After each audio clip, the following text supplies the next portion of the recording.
Cheers, Rockets fans. Welcome to The Locker Line, an exclusive podcast from the home of the Rockets. Whoa! Sports Talk 790. Rockets! The Locker Line is proudly served to you by Carbox Clutch City Lager. It is good! Oh, yeah? Red Nation, get ready. Get ready. The Locker Line starts now. Welcome aboard.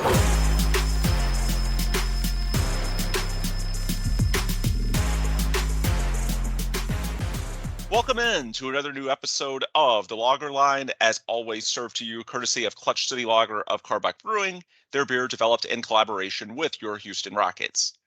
I'm your host, Ben Dubose, editor of USA Today's Rockets Wire, and a contributor to Sports Talk 790, the official flagship radio station of the team. I'm again joined by our co-host and producer out of Portugal, Paulo Alves. You can follow me on Twitter or X at Ben Dubose and Paulo at Paulo Alves NBA. First things first, Paulo, you enjoying this Michael Brantley return day? And we haven't gotten to see him bat yet, but I'm sure I will. I mean, for the Astros, it's pretty huge because they've kind of, at least from what I've watched, they take turns at either the pitching sucks or the offense sucks, and it's like one at a time, so they lose a lot of games because of that. So that should take care of half of it, right? Even though he's probably not going to be as good of a defender as he was, when he was younger, or he probably won't test his arms that much, but hopefully he just stays healthy, man. It's been really heartbreaking that he's been on the cusp of coming back like 2 or 3 times and had to go through rehab assignments again. So yeah, it's an exciting time to be an Astros fan. It's also, I read today on Twitter that I think the Angels and some other team, I think the Yankees, the baseball equivalent of waived a bunch of guys that are supposed to be decent, and apparently the way it works, this is me learning, the cap stuff that I like about the NBA about baseball. Apparently the way it works is the waiver order, or the waiver wire, the claim order of the teams is set at the time that the player is waived, which is actually really interesting with the MLB, because with the NBA it's like every couple of days you have a game, right? So that doesn't change that much. But in the MLB, 2 days could be 6 games. I'm talking about obviously the Mariners, the Rangers, and the Astros, right? And the moment they were waived, the Astros were like 0.001% win rate worse than the Rangers, which means they'd actually have the slot right above them or right ahead of them in the waiver wire. Someone fell that far. We never know if they will. So I had that. It was hilarious that a situation presented itself where a 0.001% win rate could change the outcome of, I don't know. I mean, imagine if it's like a pitcher or a reliever and they get a shutout inning in a big moment in the playoffs. I mean, it wouldn't be hard to crack the Astros rotation right now. So it could be important down the line, and they would be looking back at this, at this week and looking at a 0.001% chance, not chance, but difference in win percentage. Yeah, it could be. Matt Moore is the guy I'm really interested in, the lefty reliever from the Angels, whose ERA is like 2.3, and his whip, that's walks and hits per innings pitched, is below 1. Dusty Baker's been looking for a lefty he can trust out of that bullpen really since the end of 2021. They used Brooks Raley in that role, and ever since he left in free agency, for one reason or another, they've never been able to find another lefty that he can really trust. You don't like Will Smith? Oh, jeez. Although I do like Will Smith, given what he's done for the Astros in recent weeks, emphasis on trying to close games for the Rangers. But yeah, we're watching, full disclosure, to peel back the curtain. We're recording this, obviously, Tuesday night, August 29th. And as referenced, it's the big return game for Michael Brantley to the Astros lineup. As we were getting set to record, the Astros already hit back-to-back home runs, Alex Bregman, Yordan Alvarez, in the first, and they've entered this game red hot, 3 straight wins, 30 runs in their last 2 games. Now you're adding Michael Brantley, a borderline Hall of Famer, to the mix. So a ton of excitement there. It's a good time to bring Brantley back as well, because they're in Fenway Park, which, because of the monster, has a short left field. The Astros are about to have a homestand coming up as well. A lot of home games throughout the first 2 or 3 weeks of September, which also has, because of the Crawford box, is a short left field. So that could be good for limiting what Brantley has to do defensively on the days that he's in left field. And I think this could be the best case scenario. From what I understand about his medical situation, the real concern is that because he's had that shoulder cut on so many times, it's not just the surgery he had a year ago. It's that he's either 36 or 37 years old, and he's had at least 3 shoulder surgeries over his career, and that's a lot. And there's only so much muscle left. And so the reality is, if he had come back earlier in the season, I'm honestly not sure if he would have made it through anything close to a full 162 games, as opposed to now. Hopefully you bring him back now, and the next couple of weeks are sort of going to be like spring training. And then maybe from early September through what we hope is early November, you can actually get 2 months out of him in a way that you probably, well, you could have gotten 2 months earlier in the year, but then the odds are he would have had issues again prior to the postseason, whereas now you get a fresh Michael Brantley for the postseason. Anyway, that's the hope. And I know this is a Rockets podcast, but I want to lead off addressing that, because if you hear Paolo or myself, either of us having a sudden outburst as we're recording tonight, that's why. Astros Red Sox is a big series, and while Mauricio Dubon just made an incredible catch in center field, great start to this game.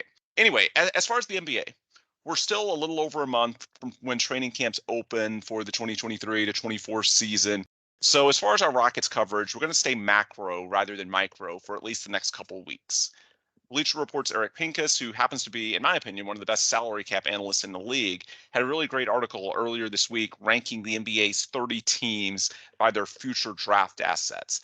And conceptually, I think that's a super useful way to look at the league, because that type of ranking, it not only tells you about each team's potential upside when it comes to improving through the draft over the coming years, but there's also a correlation to what they might be able to do on the trade market based on the quality of their draft assets.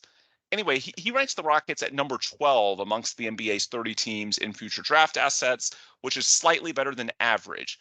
However, I actually think it's a little soft. And Powell, I want to get your take as to whether I'm missing anything in my analysis. So I think Houston's a bit of a confusing situation, because when you look at them on paper, now the Rockets do have as many as 11 second-round picks headed their way. And when we talk about future draft assets, it's over the next 7 seasons, because any further than that and picks are not eligible to be dealt. So we're looking at the NBA basically through 2030, through the projectable years. Everything beyond that will not become eligible to be dealt until next summer, when it's inside of 7 years. So, or 7 seasons, I should say. So beyond 2030, every team has the same draft outlook as of this moment. They have their own first round pick and their own second round pick. So as far as the next 7 years, I think when you look at the Rockets situation on paper, they have 11 second round picks, which are nice, but at the end of the day, second round picks are mostly lottery tickets. So the vast majority of the grade is done based on first round selections.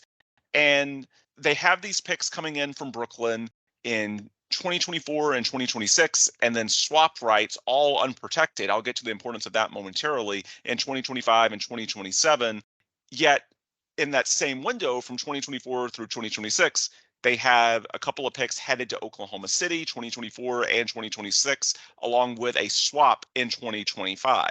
Now, unlike the picks headed from Brooklyn to Houston, which are unprotected, those picks to Oklahoma, going from Houston to Oklahoma City, do have protections. Top 4 in 2024 and 2026, those are the direct conveyances, and the swap right in 2025 is top 10 protected. And that's an important distinction to get to, because superficially, what I think it looks like is that Houston basically is at parity. The superficial way to look at it is the Rockets lose their own picks in all likelihood to Oklahoma City the next couple of years, but then they replenish those from Brooklyn via the January 2021 James Harden deal, and it all comes out a wash. And when you look at it that way, you can say that the Rockets are middle of the pack, maybe slightly above, because they have all those second round picks as well. And the Brooklyn outlook after trading Kevin Durant and Kyrie Irving at the deadline, and their metrics as a team after that were not very good. So perhaps should give the Rockets a little bit of a bump. But I think superficially, when you look at this at a very high level, you say the Rockets basically have a normal draft moving forward. It's not a terrible situation. The good news, they have at least one first round pick in every single year because of the Stepien rule. That's important in that it makes all of their picks trade eligible. You don't have anything potentially off the table in a deal for a hypothetical disgruntled superstar. We had our Joel Embiid episode a few weeks ago. Rockets don't have to worry about that because they do have a pick every single year. But when you look at it in terms of what's coming in from Brooklyn and what's supposed to go to Oklahoma City, it looks like it comes out a wash. However, in reality, because of those protections, the Rockets do have multiple chances in those years at a very high draft pick in the first round.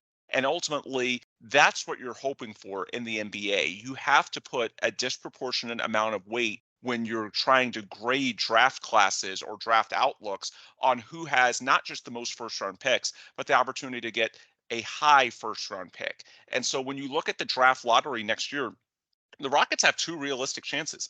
Obviously, the pick they have coming from Brooklyn is unprotected. As mentioned, the Nets were bad after the trade deadline this year. Their metrics were not good at all. And so we hope that pick pans out in the lottery and the Rockets get one of the top 4 picks for a 4th consecutive year. However, because the Rockets' own pick is top 4 protected, that gives them some optionality as well. I don't think the Rockets are going to enter this season trying to lose by any means. We know bringing in Ime Udoka and signing veterans like Fred VanVleet and Dillon Brooks, more on him in a bit when we talk about Canada's World Cup performance. The Rockets are going to be trying to win, but it's far from a given that they will. They've been the worst team in the West for the last 3 seasons. There's a new coaching staff in place. You have a lot of young guys whose performance is difficult to extrapolate when we're trying to predict what's going to happen. So there's a world in which the Rockets aren't as good as quickly as we would like. There's also a world where maybe the Rockets decide to pivot closer to the trade deadline and take a step back to maximize the odds of their top 4 protection kicking in. We saw this happen in 2021 after the Harden trade with the Nets. It wasn't like they were tanking initially. There were the couple of weeks of the wow factor, John Wall, Christian Wood, Victor Oladipo. They had a 6-game winning streak, 7 of 8, but then Christian Wood got hurt. Victor Oladipo and Eric Gordon had their own issues. And by the deadline, the Rockets realized that this wasn't going anywhere. They traded Oladipo, they traded Tucker, they shut down Eric Gordon early, and that top 4 protection ended up kicking in. They had one of the league's worst records, which gave them a 52% chance at a top 4 pick, and it ended up activating. And that's why you have Jalen Green. I don't think the Rockets are heading into this season with that as their primary plan. I think they want to win. But if, say, they're unlucky with injuries, or if, let's just say, the chemistry takes longer than we think because you have so many young guys and a new head coach, then yeah, it is an option. If things don't go your way, you can try to do everything you can to maximize your percentage odds of getting a top 4 pick in 2024. So between the Brooklyn pick, which conveys unprotected, and the Houston pick having top 4 protection, the Rockets have 2 chances at a high pick, which is what really matters when we're talking NBA outlook. And that's just to use 2024 as an example. The same can apply when we talk about the swap in 2025, or certainly in 2026. It's another year that you have a direct pick conveyance from Brooklyn. The point is, the Rockets have multiple chances to get high in the order, and that's what really counts in the NBA, which is the ultimate quality over quantity league. And then when I look at this list, you look at a few teams ahead of them. The Pacers at 9 basically just have their own first round picks through 2030, and they have 1 incoming pick, likely from the Clippers this year. The Celtics at 8 have basically their own first rounders, and they have 1 incoming pick from the Warriors in 2024. Spoiler alert, they're going to be a good team. They're trying to win it all.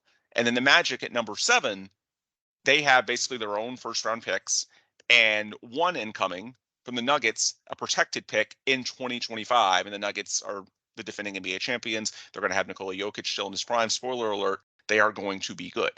I would personally take the Rockets over all of those teams based on the upside of having 2 chances and 2 paths in these years at a high pick. Now, it doesn't mean you're going to have 2 picks.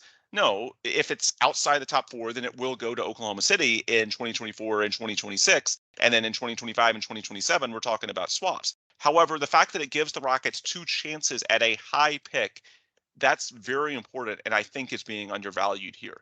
I'm not saying the Rockets are at the top of the league in terms of their assets. I think in particular, some of the Western Conference teams that have offloaded superstars in recent years, think the Thunder with Paul George and Russell Westbrook, the Spurs with Dejounte Murray, the Jazz with Rudy Gobert and Donovan Mitchell, the Pelicans with Anthony Davis. Those teams are in the top tier. The Rockets aren't there because those teams generally have most of their own picks along with close to a full draft from another team.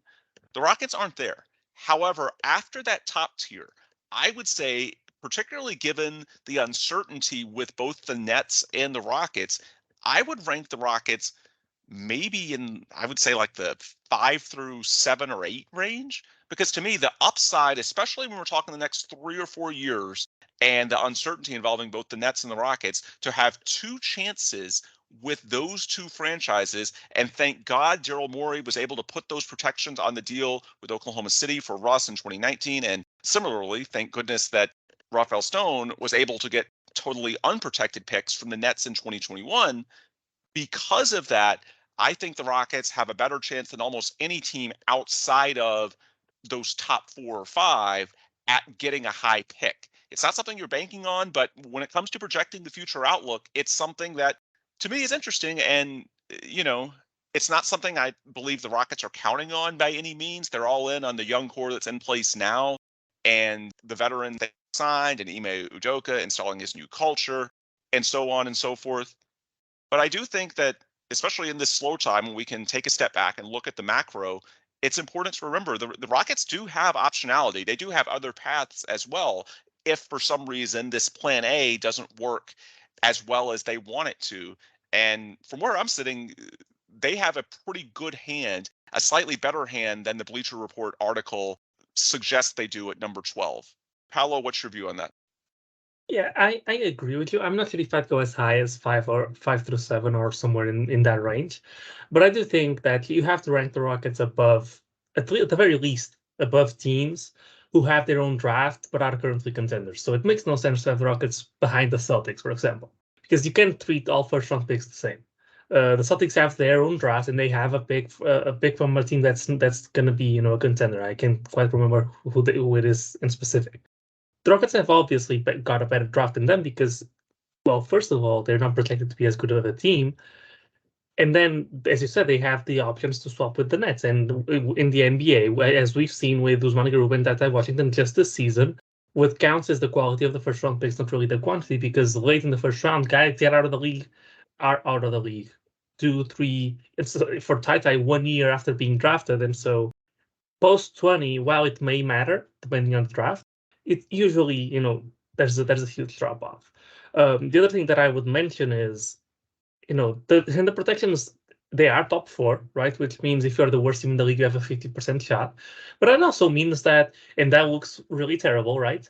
But the top teams having less chances at the top means that if you're not one of the worst teams in the league, if you are 5th through 10th worst, 5th through 10th worst in the league, or even somewhat above that, you still will have a pretty good chance at jumping into the top 4 every year. Since the lottery odds have changed, 2 teams have jumped into the top 4 who weren't in the top 4 before. So, because of the way the draft odds work now, the position where the Rockets are is, the teams that are not absolutely tanking, but also didn't make the playoffs or lost in the play-in, which is probably what the Rockets are aiming for, but what likely the result would be. Those are the teams that get benefited the most because the draft odds that got taken away from the top 4 got spread out throughout the rest of the lottery. And if you are in the rest of the lottery, you benefit from that. The contender doesn't benefit from that. A team that's one of the worst in the league gets, doesn't benefit from that either. So one of the swaps is top 10 protected. And not only is it top 10 protected, the Thunder can only swap either with us or the Clippers. So in order for the 2025 swap to get put into place, or for the Rockets to lose value on it, the Rockets have to have a better pick than the Clippers, and at the same time not have a top 10 pick. So this swap only happens, and looking at the trajectory of the Clippers, unless they trade for James Harden, by 2025, the only way the swap has any value for the Thunder, or makes the Rockets lose any value, is if the Thunder are a contender and the Clippers and the Clippers are worse than, or the Rockets are worse than the Clippers, but not enough to be a bottom 10 team in the league, and they don't jump up in the lottery. So it's that there's a lot of conditions that the 2025 swap is probably not going to happen.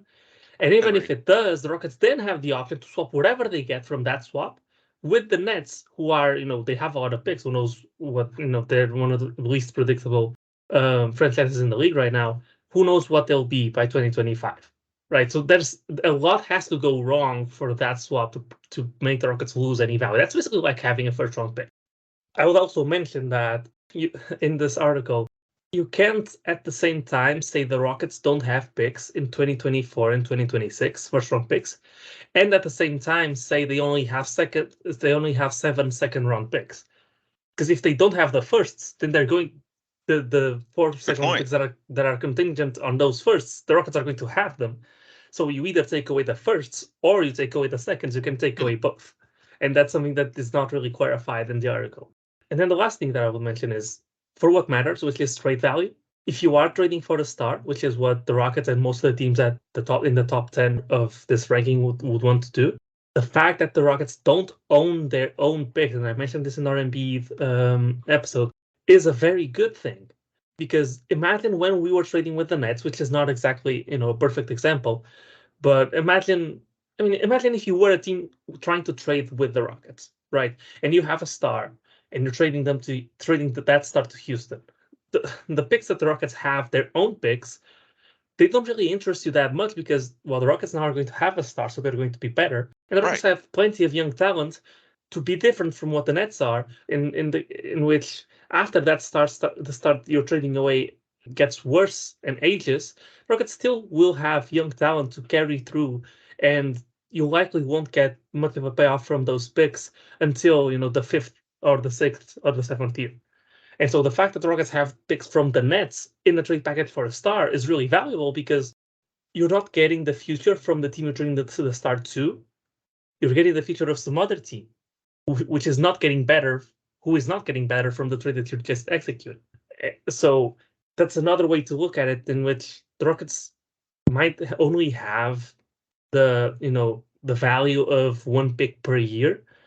But when you look at the quality of the picks and what they would mean in a trade package and the circumstances of what a star trade would be, they're actually a lot better positioned than a team like the Magic, who only has their own picks, or a team like the Celtics, who is a contender who shouldn't be this high at all, or a team like the Grizzlies, who has picks coming from, I think it swaps between teams like the Suns and themselves. And I'm not sure how the Wizards are in there, but I'm not sure how they tie into it. I think the Wizards probably get the best pick, and then the Grizzlies get the second best because it's from the Porzingis Marcus Smart trade, which was a selling trade from the Wizards. So they likely got value from that, not penalized from it. So just looking through these teams like the Pacers, who have just an untouched draft asset record through the next 7 years, or the Celtics, the same thing, or the Magic, that are all ahead of the Rockets. I think at least until the Pelicans, I think you could easily make the argument, which is 7th. So I said I didn't agree with 5 through 7. I would agree with 7. You could make a legit argument that Rockets have as good of a draft. I'm not remembering the word, the draft treasure chest or whatever it is. Outlook, yeah. Yeah, the draft outlook. They have as good of the draft outlook as any of these teams, but it takes a little bit of digging into it and figuring out what the exact protections are and what because nowadays swaps and trades, NBA GMs are so aware of all the possibilities that there's a lot of nuance to just a single first round pick. I mean, look at the 2025 swap that I just talked about to begin my argument. There's a lot of nuance that comes into that. There's 4 teams involved, right? And it's not your usual swap where it's just a straight up swap. No, the team has to pick between swapping between 2 teams, and then Rockets can take that pick and swap it again. And so when you look at it through more in-depth lens, I think 12 is pretty severely underrating what the Rockets currently have. Yeah, I agree. And to close the loop on the whole protections angle, the key word that I keep coming back to is optionality. Because, and in fairness to Eric Pincus of Bleacher Report, it's very difficult with the complexities at play with when we're talking protections and swap rights. To do this for all 30 teams is nearly impossible. So while we're saying there's some nuance with the Rocket situation that isn't captured here, there probably is with other teams as well. We just happen to know Houston's situation because that's what we're experts in. That's what we obsess over every single day. So not trying to tear down their work, it's just trying to present the Houston side and why there's a bit more optimism than just strictly looking at the years might lead you to believe. And as far as the protections, again, it comes down to optionality, because when you have not just top 4 in 2024 and 2026, but top 10 in 2025, the downside of top 4 with the revised weighting for the lottery, even if you're one of the worst 3 teams, it's almost 50-50 as to whether you'll actually be in the top 4. But top 10, you can almost totally control that. You can get yourself into the top 10 pretty damn easily. And so that's important, where it's not just a matter of if your team underperforms. Even great teams like the 2020 Warriors have a year where there's just a ton of injuries, crazy stuff happens, and it just makes sense to bottom out.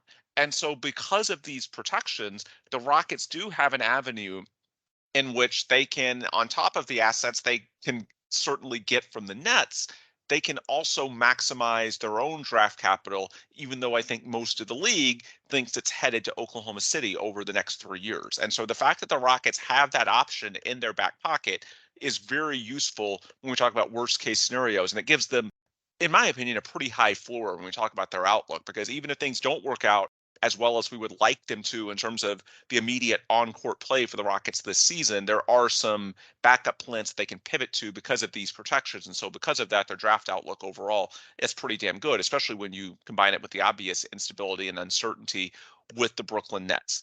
The other angle I want to explore, and Paolo, you already touched on this, but in terms of the trade market, Eric mentions this in the first 2 paragraphs of his story. Draft picks are arguably the core currency of NBA team building. You want to trade for an all-star? Better have a ton of first rounders and throw in some pick swaps while you're at it.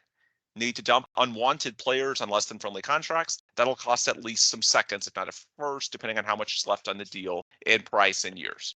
That's true. However, from a practical standpoint, especially when we're talking about star trades, and that's what we know the Rockets are going to be in the market for. Now they've got this young core in place. They've got tradable salary.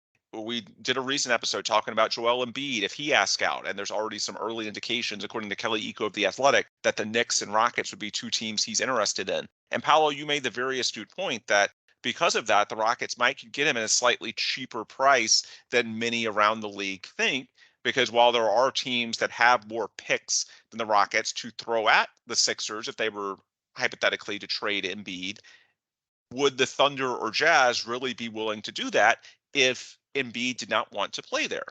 And similarly, would the Sixers be willing to trade Embiid against his will after all of his years of service to the organization? That's something that rarely happens. Typically, stars, we've seen this time and time again, get to where they want to go. The same way we heard for months when James Harden asked out in late 2020 that the Nets were at the top of his list, possibly the Sixers as well. And a lot of fans went through the exercise of, well, the Rockets don't have to trade him there. Ultimately, they did. It's a combination of other teams outside of those 2 didn't want to trade what it took to maximize their offers to the Rockets. And I think the Rockets wanted to do right by Harden. Paolo, I know you wanted to jump in. Yeah, I just wanted to also bring up that it's not just up to the Sixers to, and the people miss this a lot. People think, oh, they won't trade Embiid to a team that he doesn't want to go because they want to do right by him or whatever. Because maybe that's what happens in the other American League. Maybe that's what happens in the MLB, not the MLB, but in football or whatever it is. In the NBA, you have to trade them to one of their destinations because no team is going to give up the type of assets that you need in the trade for Joel Embiid unless they know Embiid's okay going there. So if Embiid goes full James Harden and tells every team, but Rockets and the Knicks, that he doesn't want to go there, it's not that the Sixers would trade him somewhere else, because they probably would, but no other team is going to give up the assets that they need or make a competitive offer if Embiid's saying, hey, if you trade for me, I'm going to get that and I'm going to demand the trade again. Mm-hmm. Right? So that's people miss that angle a lot, and they think it's just up to the team. No, there's 2 sides of the trade. There needs to be someone willing to give up the assets. For example, there were rumors that the Cavs or the Celtics were at certain points wanting to trade for James Harden when he was in Houston. Well, if James doesn't want to go there, even though the Cavs clearly have the assets, they're not going to trade for him. Just because if in an Embiid star trade scenario, right? OKC makes a lot of sense. They have a lot of assets. They have a star in Shea. If Embiid doesn't want to go there, OKC's offer is not going to be those assets. It's going to be a lot worse because that's what's worth. They will only be giving up what the risk of Embiid coming in and asking out again is. So they're not going to give up, a bunch of first round picks and a bunch of young players for a player that doesn't want to be there. Right. And the Sixers won't be able to use them as leverage either because of that exact thing. Every front office in the league knows this. This is not the NBA's first rodeo dealing with a star trade if it happens. This has happened multiple times. There's a reason that teams or that superstar players always find their way to the teams that they want. There's one exception, I think, in this entire time, which is Kawhi Leonard. But look at what the Spurs did for Kawhi to land with the Raptors when he wanted to go to LA. They took, a package that was basically 10 cents on the dollar when they probably could have gotten a lot better from LA, but it was just Pop saying, hey, I'm not going to, I have enough power, I have enough influence within the organization. He is basically the Spurs, right? That I'm going to spite Kawhi Leonard. I'm going to take a worse trade offer and send him to a place where he doesn't want to go. And for the Raptors, it makes sense because it's just half a season of contract. Even if Kawhi leaves afterwards, it ended up working out for them. And there's 4 years left. If he wants to make those 4 years hell on earth for whatever team trades for him, he can. And that team's not going to be giving up the assets that the other team needs. And besides that, there's only one Pop in this league. I very much doubt there's any other GM in the league besides maybe Pat Riley who is in a position to trade someone for less than their value just to spite the player. So most GMs will get fired if they do that because they don't have that type of standing within a team. So it's just just to finish the point, it's not just the team trading the player away. The team trading for the player also needs to be on board and giving up those assets.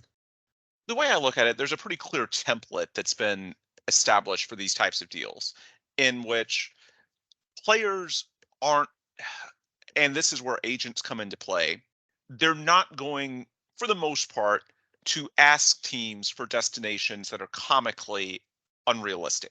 Let's use Zion as another example, a star that you hear rumblings could be disgruntled enough to potentially ask for a move in the coming years, or maybe the Pelicans explore it for their own reasons. I don't think you're going to hear Zion and his camp and the agents understand what the Pelicans would need. That's where that comes into play.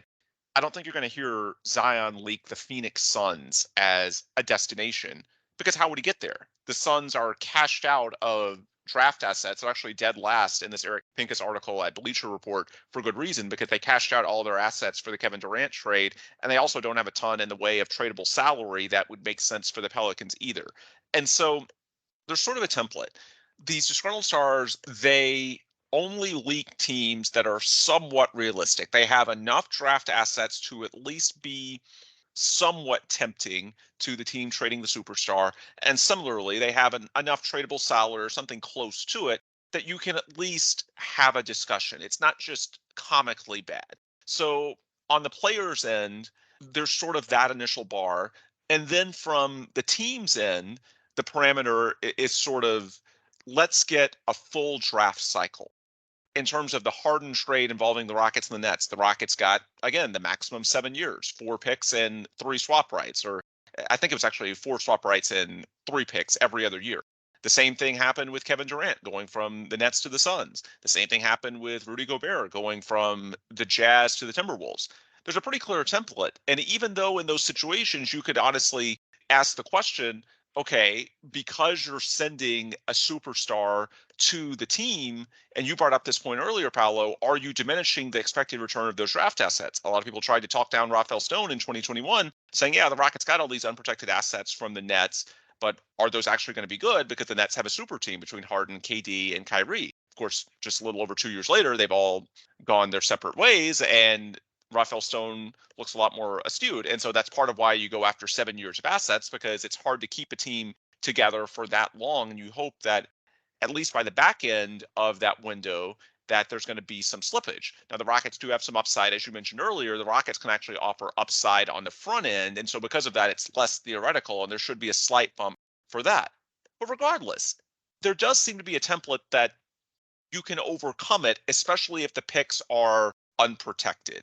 And we're talking about swap rights as well. And I think that's important to note in this discussion because within certain parameters, again, the star leaks destinations that are realistic to the team, and the team is willing to accept a reasonable deal, maybe not the greatest deal in NBA history from a value perspective, but enough, then in most cases, they find a way to meet in the middle and a deal gets done. And the reason that's important to note is that where the Rockets are at a disadvantage in terms of their viability as a trade suitor compared to Oklahoma City, Utah, San Antonio teams that can just stack all these first round picks, it's rare that you see that many picks go out in a superstar trade anyway. The most we've seen to this point is basically one full cycle. When I say full cycle, I mean the 7 years you're allowed to trade picks and swap rights.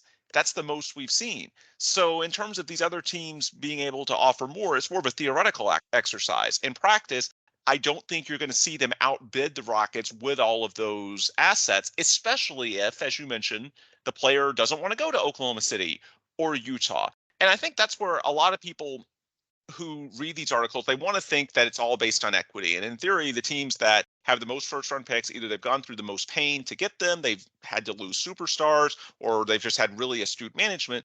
But you can argue that, okay, these guys deserve the next stars, these teams, that is. And so because they have picks, they're in better position to get them. And conversely, for the team that's going to lose a superstar, yeah, you'd love to trade them to Oklahoma City because that can maximize your potential return.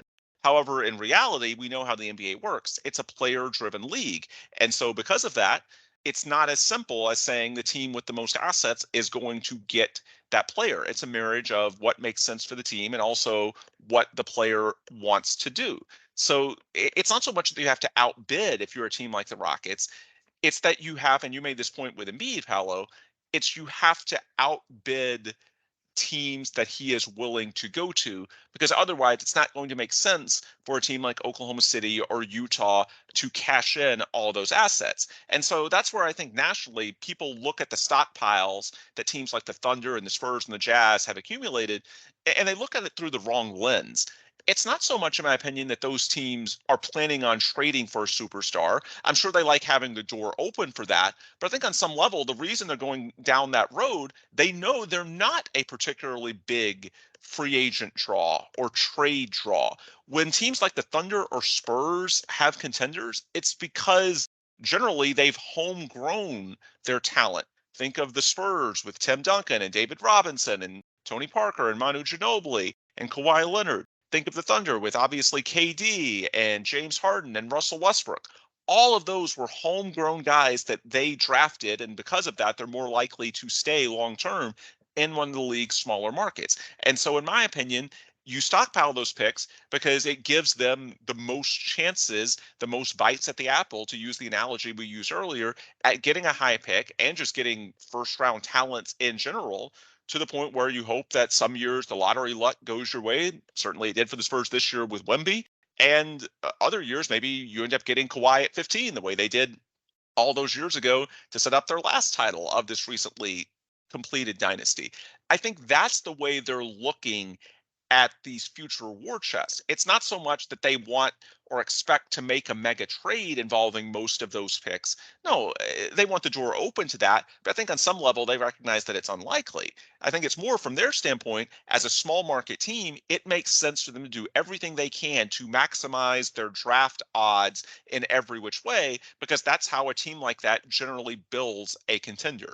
And so the way that's relevant to the Rockets, to bring this full circle, it's not so much when we talk about this whole idea of trading for a star, it's not really a scale. It's not that literal. It's more a question of yes or no. Do you have enough assets to where a deal is reasonable should a player want to go to your organization, a star player, that is? In my opinion, the answer for the Rockets is yes, and that's all that matters. Now, I will say they have less of a buffer than a team like certainly the Spurs or the Thunder. So if the Rockets make one of these big trades for an Embiid type, you need to make sure it's the right guy, because if you cash in those assets and it turns out the guy isn't the fit you envisioned, then you won't be able to do it again. And with that probably goes the rest of your championship window. So you do have a little bit less of a buffer, but in terms of being able to trade for a star, it's not so much, well, the Rockets have X% chance of doing so because they have X draft assets, but they're probably behind these other teams. That's not really how it works. It's more a yes or no question to me. Do you have enough? And also, do you have enough tradable salary to where you are viable to the team offloading a star? And while the margin is a little less now that the 2021 through 2023 window has passed, it's not like the Rockets are absolutely loaded with draft capital. They still have enough. So from the standpoint of a trade, to me, that's the healthy way to look at it. It's not so much about how the Rockets stack up. It's more about, do they have enough that if a Joel Embiid type lists them, that it's realistic to the other team? And as I see it, the answer is still yes on that front.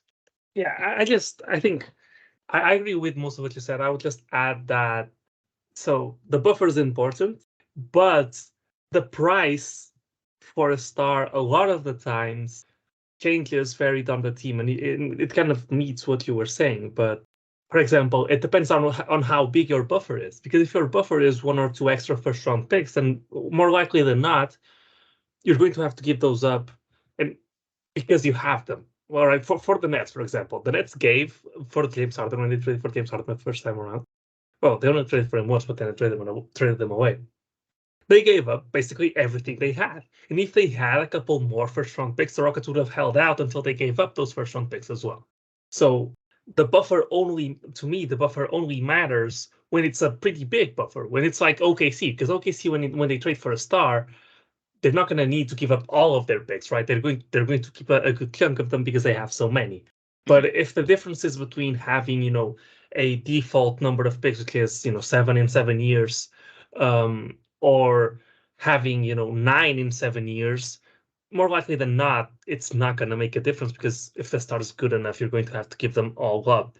So after you get to that threshold, there's a bit of an interval where having more or less assets or the quality of them doesn't really change much, unless the only difference it makes is between teams trying to trade for the same player, right? Not about whether you're able to trade for the player or not, as pertaining to how many assets you have, right? So that's the only thing that I would comment beyond what you said, is that even amongst teams that are able to do it, the price for the same star may be different for different teams, because in these trades, and when it's not so much in the position that the Rockets are in, because they're rebuilding, so they likely have a surplus of assets after trading for a star, but more amongst contenders, right? But if between the Celtics and the Heat, right? So the Heat have a couple of years that are compromised because they owe a pick to OKC, and so they can likely give up 2 less picks than the Celtics can, amongst picks and swaps. It likely doesn't make a difference, but because if the superstar demands a trade to the Celtics, or the Celtics are part of the destination, those 2 extra picks are likely going to be going to the team with the superstar anyways, because while both have what's theoretically enough for a star, even though it's not exactly the value that you'd need to pay for a star, the gap isn't big enough that a team would just accept the trade without you giving up everything you have. Just like the Nets, the bar to what the trade value was for James Harden was, well, what can the Nets give up? And the Nets gave up everything they had, and that's what the price was. If the Nets had, a couple extra first-round picks, the price would have been what the Rockets got plus 2 first-round picks, but they didn't, and they were the only ones. And that package without those extra 2 first-round picks was still better than whatever Philly was offering, so it was enough. But had the Nets had 2 more first-round picks, I would have guessed that Rafael Stone would have held out for a month more or 2 months more until the Nets eventually gave up those as well, because they knew they were getting good value for an MVP candidate, right? That little, those couple of first-round picks wouldn't have made a difference, and ultimately, I don't believe would have held up a deal. So yeah, that's I kind of made a big argument out of something pretty small. Fair enough. Well, that's what we do here, and quite frankly, we need it to fill time during this very slow period of the NBA offseason. Anyway, before we wind down, I want to get to a couple more quick-hitting topics, one of them being the ongoing FIBA World Cup over in Asia. That's what limited basketball we have right now. And the Rockets do have a difference maker, Dillon Brooks, starting for Team Canada. And I want to highlight how impressive this has been, not just for Dillon, but for Canada as a whole. Obviously, they're led by Shai Gilgeous-Alexander, but they have a pretty stacked roster with NBA talent. They've got Dillon, they've got Kelly Olynyk, Rockets legend. They've got Lou Dort, although I think he's been injured in the last couple of games. I have to look back. They have a couple of others I'm blanking on. RJ Barrett, that's another one. So it's a pretty strong roster, and they have come out firing. They've won their group for the first time ever. They advanced out of the group stage for the first time since 1998. And they've done it in dominating fashion, including their opener against France, which that was actually a game in which I went back and looked. The Canadians were slight underdogs, and they won by 30. That's a French team that has NBA players, obviously Rudy Gobert, Nick Batum, Evan Fournier. There's talent there, and Canada just absolutely overwhelmed them. They won their next two games with relative ease as well. And Dillon's been very efficient. Obviously, he brings defense, he brings leadership. He's talked about wanting to set a tone that they're for real. You love seeing the intensity in terms of the shooting, which is always the question, not so much the shot, but is he willing to take the right shots, the shot selection. To this point, through 3 games, he's averaging 9 points or 9.3 points per game on 65% shooting, 44% from 3, nearly 3 assists per game, 2 steals per game. But the most important number to me, Paolo, above all else, he's only shooting 5.7 attempts per game in those 23.2 minutes, which is 5th on Canada's roster. That's a big statement on a team where, there's NBA names, but SGA is the only true star, the only clear guy that is, I would say, a tier above Dillon in terms of his status in the NBA hierarchy. So for Dillon to take less than 6 shots per game while being a starter by playing nearly 25 minutes per game, to me, that tells you that on some level he gets it. And some of these concerns, well, number one, some of these interviews, people make a big deal out of interviews and anonymously sourced reports about what he may or may not want. First off, it's always actions over words. People give these interviews for all sorts of reasons, to push agendas, to build their brand. A lot of the stuff that Dillon says about LeBron James trying to build that so-called rivalry there, it's just getting his name out there. At the end of the day, if it doesn't impact the on-court product or how he plays, what does it matter? So I would say in terms of some of these reports that we've seen of, he might want a bigger role than what he had in Memphis, and how is he going to adjust to a Houston team in which there is no Ja Morant, there is no established alpha? Is he just going to run amok and try to jack up 15 or 20 shots per game? I would say his performance on this Canada team, which is trying to win every single game, tells you that he gets it in terms of what his optimal usage should be. In general, I would tell people, not just on this subject, but many others, don't put as much relevance on media quotes or anonymously sourced leaks as most people, at least on NBA Twitter, seem to do. There's so many things that go into those that ultimately mean not much of anything. We're talking about the actual on-court performance. Look for actions, not words. And his actions in this case suggest that he gets it as far as how he should be used, what his optimal usage is. That's what I'm taking out of these 3 games. Obviously, there's going to be bigger games ahead. The competition is going to go up a notch, so we'll see if it continues. But in my opinion, so far, so good. The last thing I'll throw out as far as comparisons to what was going on in Memphis, I would also note that Memphis had a pretty unusual set of circumstances last year, with the combination of a contending team, really second in the West the last couple of years, yet losing Ja Morant, their superstar, to an almost unprecedented situation when we talk about the repeat instances of guns on social media and the investigations.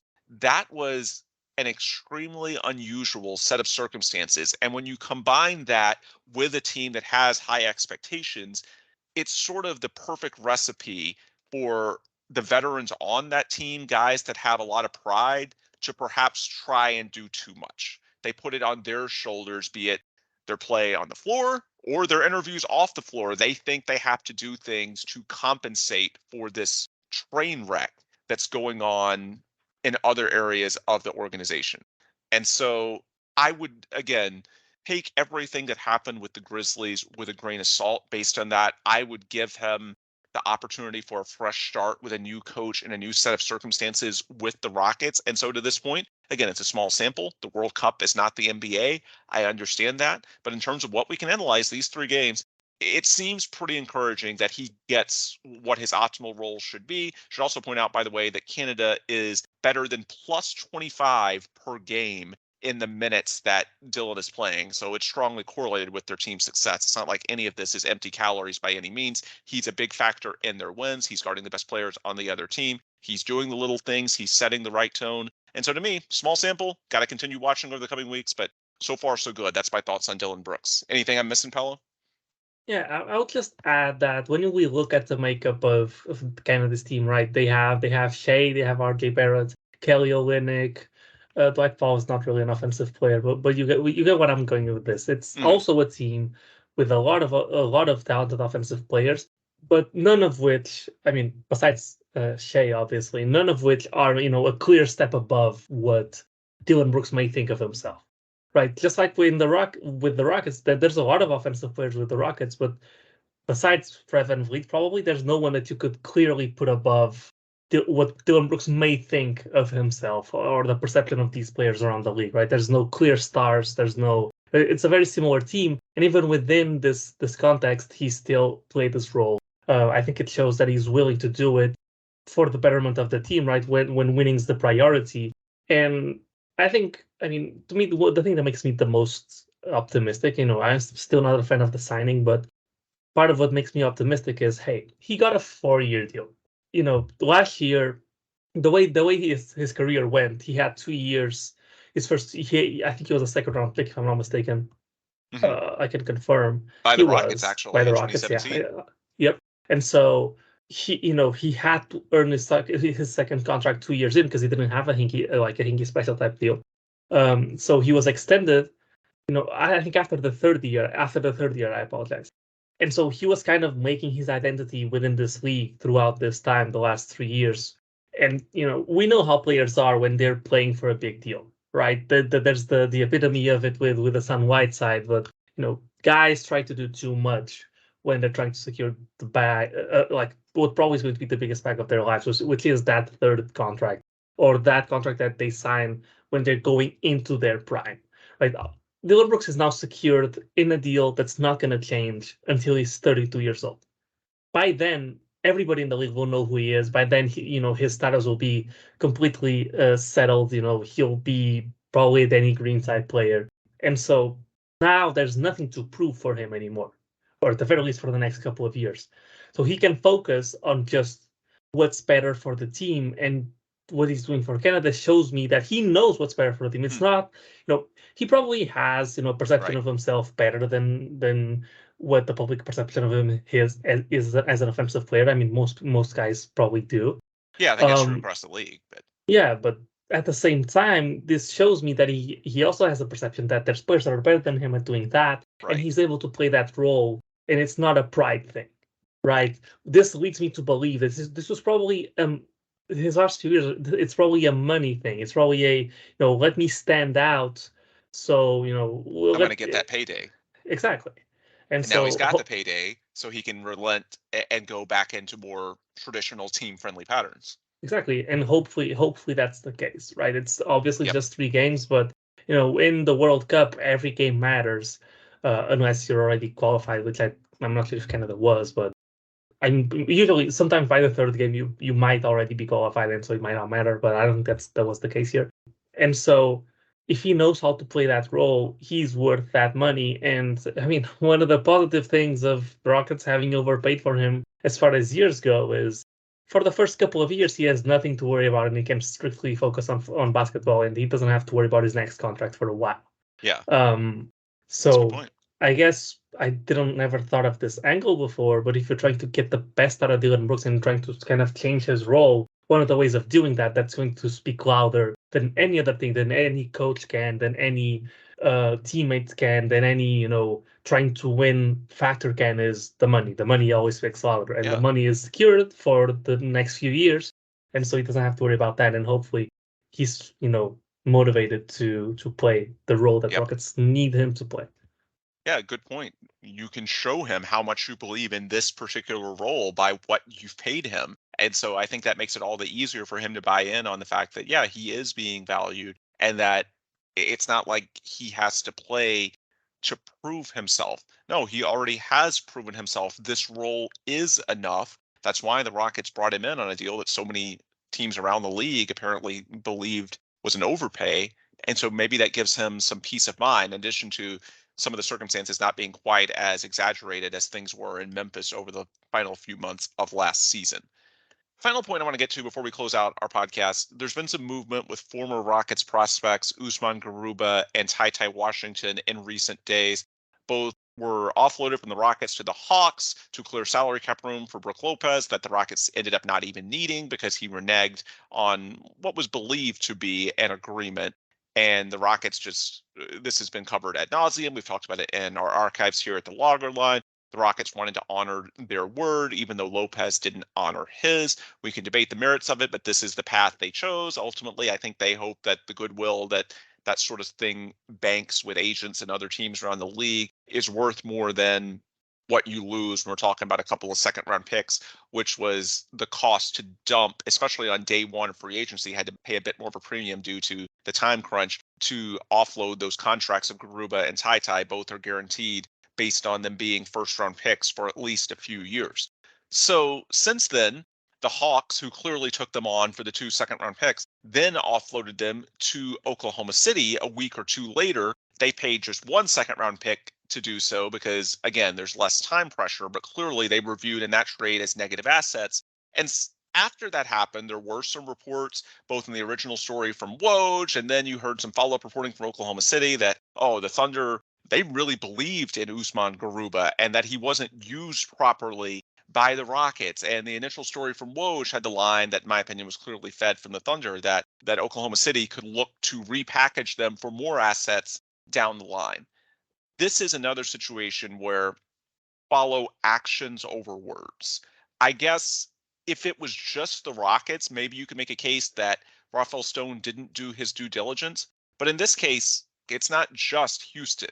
Atlanta did the same due diligence, and they also had to pay a premium, that is, to offload those two guys. So the idea that multiple NBA front offices paid a premium to offload these guys when in reality there was a team that was willing to look at them as a neutral to positive asset, that just never made any sense at all. That was always wishful thinking. And yet, because people have agendas, either they really like those prospects themselves, or perhaps they didn't like either Rafael Stone or whoever the GM in Atlanta is. I'm blanking on his name right now.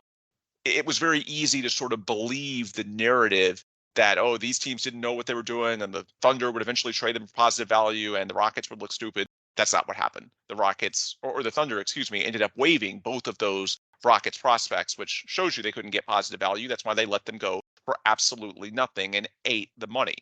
Usman Garuba remains a free agent. Ty Washington actually signed a two-way contract with the Milwaukee Bucks today, which is a lot more team-friendly than the guarantee deal that guys get when they are first-round draft picks. And so this isn't to give the Rockets a total pass because, well, look, it's never fun to say after 2 years in Garuba's case or just 1 year in Ty's case that this guy probably isn't going to work out and that you missed on this pick. But we've talked about it before. Guys in the 20s rarely work out in the NBA. This is not the NFL. The expected output from picks in that range just is not that high. You're going to miss on a few of those. Same can be said for Josh Christopher, who the Rockets offloaded as part of their salary shedding deals early in free agency to bring in guys like Fred VanVleet and Dillon Brooks. So the projected output from those pick values was never that high to begin with. In the case of Ty, the way I heard it went down, they actually initially had picked 26 from the Mavericks. That was the Christian Wood trade. They moved back from 26 to 29, picked up a couple of second round picks for doing that. And they were actually trying to move back again from 29 until I think maybe a future year, because they already had the 2 second round picks, or maybe even more second round picks. I guess you can never have enough of those based on at least the Thunder's approach to management. But ultimately, what ended up happening, the Rockets just ran out of time on the clock, and Ty was the best player on the board. But they were never that bullish on him to begin with. They always saw him as a solid, but ultimately flawed prospect, the way most are in that range of the draft. And Turns out, at least to this point, it doesn't look like he's going to hit. The same can be said for Usman Garuba. And yeah, on some level, I guess you can say it's a black mark for Rafael Stone. But conversely, and we've covered this in the past, even though he hasn't hit well in the 20s, guys like Garuba, Tai, and Josh Christopher, okay, we look through the 10 through 20 range, Alperen Şengün and Tari Eason have well outkicked their coverage in terms of production relative to projections for those draft slots. And to this point, after winning MVP of Summer League, it looks like Cam Whitmore at 20 looks like a steal as well. So even if the Rockets aren't hitting these picks in the final 10, then in the middle 10, the first round, I think it's been offset and then some. And ultimately, in terms of the implications for the Rockets and this drafting window for Rafael Stone at the peak of the tanking era, it's sort of what we already knew. It's going to depend on those guys at the top. Yeah, you can say they've missed at the bottom with Usman and Tai and who am I forgetting? Josh Christopher. And they've hit in the middle, Şengün, Eason, and we hope Cam Whitmore. And then ultimately, Jalen Green, Jabari Smith Jr., Amin Thompson, do those lottery picks hit to the extent that you would expect to, given how rare it is to draft that high? If they do, then Rafael Stone's going to come out of this looking really good, and the Rockets going to have a contender. And if they don't, then that's on him for missing those picks. But we've known that throughout. Ultimately, his legacy for this era is going to depend on those picks high in the first round. Hopefully they work out. Jabari Smith in particular is trending well after this offseason. I think you can say the same for Jalen. Amin looked great in Summer League, although we only saw him for one game due to the ankle sprain. And it's a bit early in his career anyway as a rookie. But yeah, ultimately for Rafael Stone, I think his success when it comes to did he win or lose this tanking era is going to depend on those picks. And we already knew that.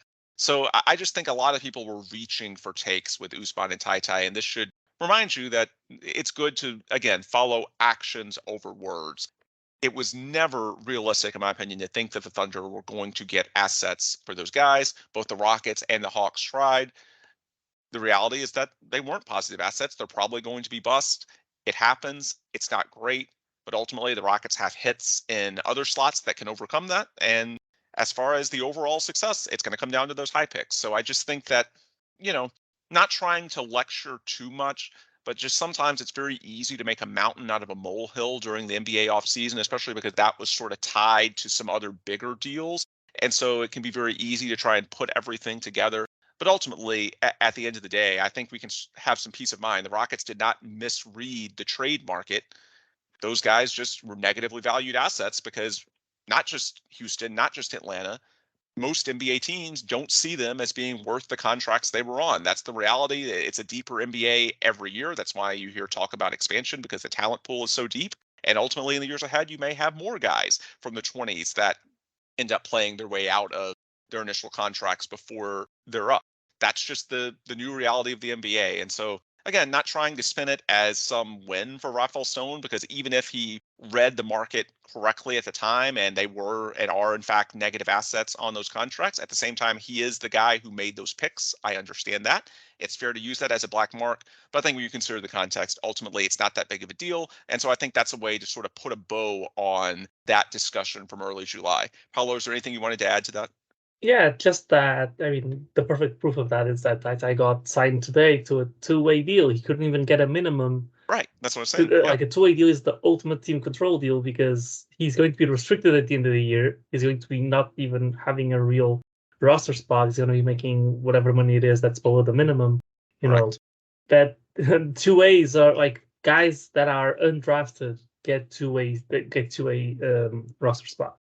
But hey, I was kind of hopeful that the Rockets could get one of them back, because they do have one roster spot, real roster spot still available, which we heard news, I think, from Jonathan Fagan that it might be Darius Days down the line.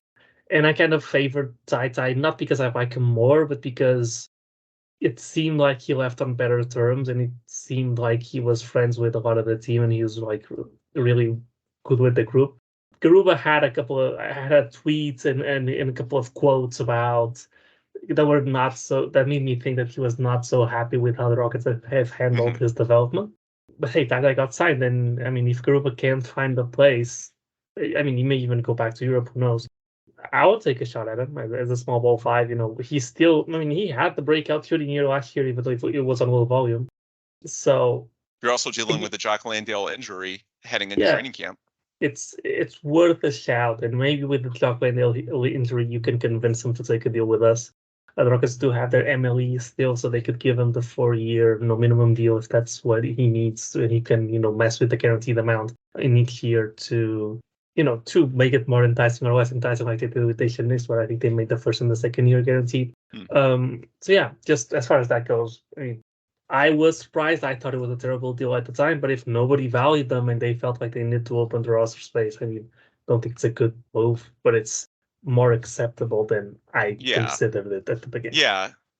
That's the nuance I'm trying to get at. It's not so much trying to say, oh, this is the greatest deal of all time. And the Rockets did, we understand why, but pay a bit of a premium, 2 second-round picks instead of 1, due to the time urgency, which frustratingly they didn't even end up really needing since Brook Lopez reneged on his end. But again, we've gone through that plenty of times in the past. Just check out our archives if you want that discussion.